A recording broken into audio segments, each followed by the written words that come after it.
नमस्कार मित्रांनी मैत्रिणींनो, स्वागत आहे तुमचं आमच्या ट्रू लाईन्स अबाउट या लाईफ चॅनलमध्ये। आज आपण टाचदुखी आणि त्यावरील उपाय याच्याबद्दल माहिती घेणार आहोत। टाचदुखी ही एक सामान्य समस्या आहे ज्याची अनेक कारणे असू शकतात। प्रामुख्याने सकाळी उठल्यावर जमिनीवर पाऊल ठेवताना होणारी वेदना हे प्लांटर फॅसिटिसचे लक्षण असू शकते। टाचदुखीवर काही प्रभावी घरगुती आणि प्राथमिक उपाय खालीलप्रमाणे आहेत। 1. घरगुती सोपे उपाय। बर्फाने शेकणे। दिवसातून 3-4 वेळा 10 ते 15 मिनिटे टाचेला बर्फाने शेका, यामुळे सूज आणि वेदना कमी होतात। एका पाण्याच्या बाटलीत पाणी भरून ती गोठवा आणि ती बाटली पायाखाली ठेवून टाचेने मागे पुढे फिरवा। कोमट पाणी व मीठ। कोमट पाण्यात थोडे खडे मीठ टाकून त्यात 15 ते 20 मिनिटे पाय बुडवून ठेवा, यामुळे स्नायूंना आराम मिळतो।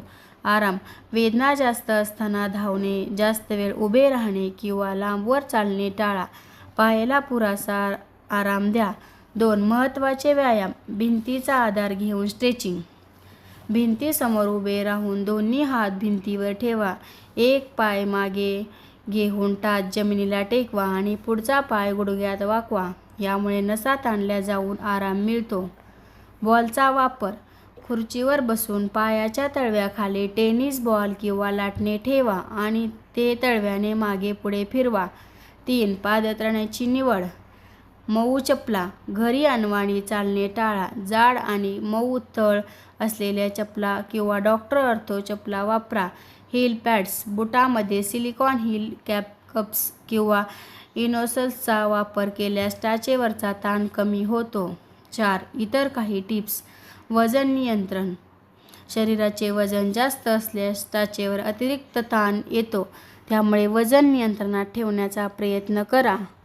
मालिश। रात्री झोपताना मोहरीच्या किंवा तिळाच्या तेलाने हलक्या हाताने टाचेची मालिश करा। डॉक्टरांचा सल्ला कधी घ्यावा।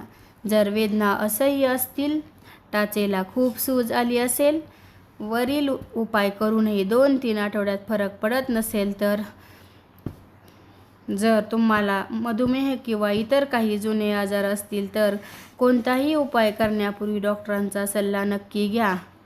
जर तुम्हाला आमची माहिती आवडली असेल तर लाईक करा, शेअर करा, सबस्क्राईब करा। धन्यवाद।